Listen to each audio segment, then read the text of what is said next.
Hello class 11, this is your chemistry class, and in this class we will discuss about the structure determination by the application of BSEPR theory. So let's start the class. So determination of shapes of molecules, plus starting with one simplest molecule, that is beryllium chloride, beryllium dichloride, BCl is given. So this molecule is linear in shape. Okay, the shape of this molecule is linear, but if we suppose we don't know the structure or shape of a molecule, so how can we predict it using BSEPR theory? Even any molecule, any structure is given, we can predict the shapes and geometry of that molecule if we know the BSEPR theory. So in BSEL2, how to find the shape of molecules?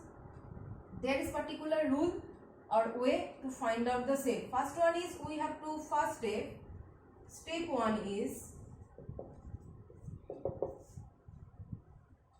find the number of valence electrons on central atom.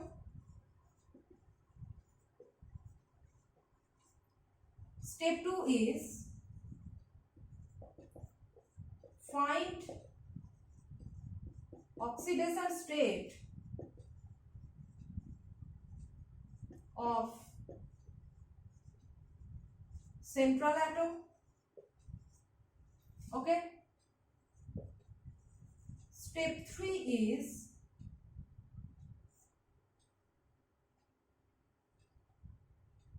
find lone pair by using find lone pair. So for finding lone pair there is a formula, and lone pair finding formula is lone pair equal to half of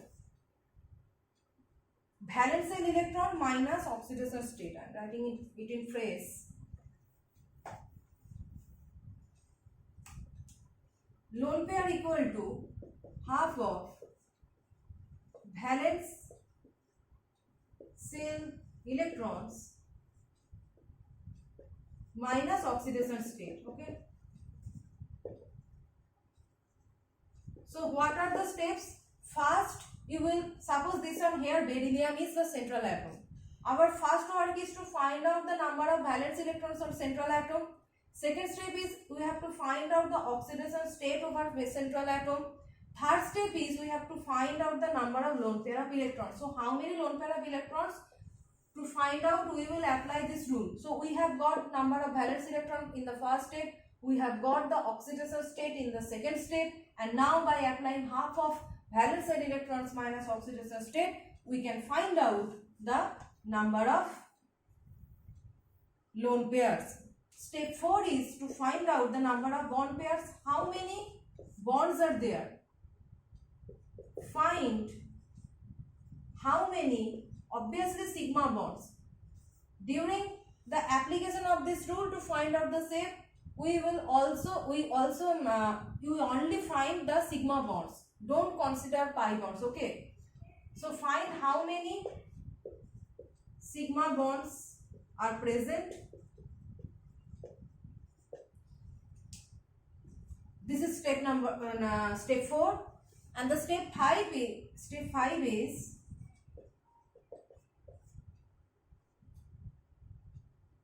we have to sum up. Okay, we have to sum up lone pair, and we have to sum up lone pair and sigma, number of sigma bonds. Number of sigma bonds plus lone pair. Now this is the last step. Finally we will get a number, and by seeing that number we can predict the structure of that molecule, or obviously the geometry or the hybridization of that molecule. Now for example, BeCl2. So in BeCl2, what was the first step? First step was we have to find out the number of valence electrons. So in beryllium, number of valence electron is 4 valence electron. Okay, sorry, number of valence electron is 2 valence electron, and oxidation state is obviously 2. So 2 chlorine atoms giving here plus 2 oxidation state. 2 2 electronegative chlorine atoms, 2 Cl minus giving 2 plus, 2 Cl minus giving 2 plus over beryllium. So plus 2 oxidation step. So number of lone pairs apply, half of valence electron, how many? 2, minus oxidation state is how many? 2. So 0. That means lone pair of electron is equal to 0.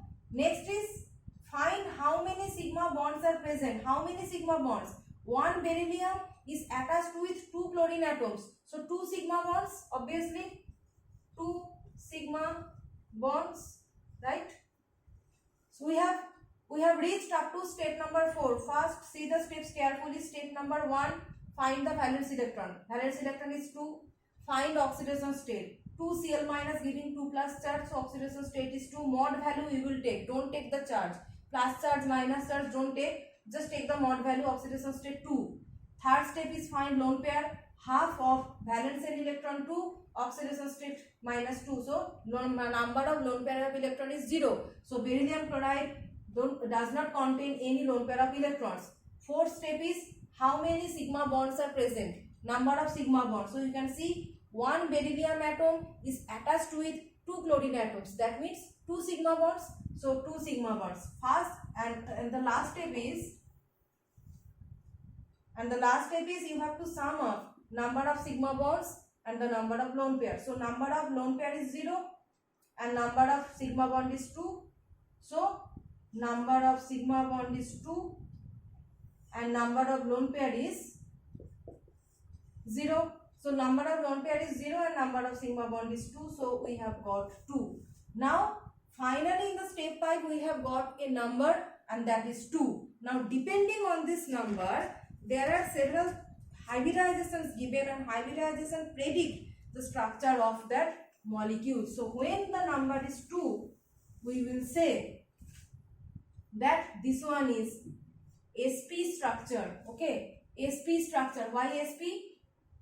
We have to sum up the powers. Okay, in sp s has the power 1 and p has the power 1, and if we add this to 1 plus 1 we will get it 2. So we have to correlate this two. Suppose we have got this 2 as 3. Okay, instead of 2 we have got 3. Then we will predict in the step 5. Suppose we have got the number as 3. Then we will say that this one is sp2. So why sp2? You can see s has power 1 and p has power 2. So if you sum up this 1 plus 2 you will get this 3 like this. Suppose this one is 4. So we will predict that this one is sp3. So s has power 1, p has power 3. So 3 plus 1, if you sum up these two, 3 plus 1 you will get 4. Just like this. After 4 what will come? Suppose in the step number 5 you have got the number, that is after the summation of sigma bond and lone pair. After the summation of sigma bond and lone pair you have got the number as 5. So you will write it as sp3d. Okay, so at number 5 d orbital is coming. So you can sum up that this one is 1, this one is 1. So 3 plus 1 4 plus 1 5. So summation of this 3 number 3 plus 1 giving 5, sp3d. So at 6 we will get sp3d2. sp3d2. So 3 plus 2 5 plus 1 here it is 6. So these are the hybridization. How we can find the hybridization? So the hybridization we were discussing the initial example as BeCl2.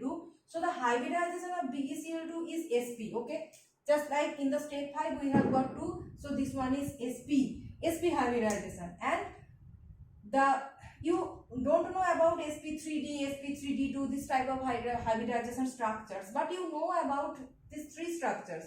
You know that sp predicts linear structure. sp predicts linear structure. If you know about acetylene you have read many times. Acetylene, here the triple bond imparts sp hybridization, you know, and it is linear. So just like that, sp hybridization always predicts linear structure. So the structure of beryllium chloride will be like this. It will Cl, beryllium, Cl. and we will not show any lone pair of electrons, as we have got the number of lone pair of electrons on beryllium atom is 0. Okay, so only 2 sigma bonds exist here and lone pair of electron is 0. So we will not show any lone pair of electrons, and the summation of this 2 is giving number 2. 2 is saying number 2 is saying us that the hybridization is sp, and when as soon as we see the hybridization is sp, we can easily predict that it is a linear structure. Okay, and the structure will be just like this, linear, because sp hybridization means angle will be 180 degree. sp hybridization means angle is 180 degree, and 180 degree angle is only possible when the structure is linear. This angle is 180 degree only when this one is linear. So in this way we can predict the structures of different molecules. In the next classes we will discuss many examples, that is how to find hybridization, sp2 sp3d. Every example we will discuss in the next class.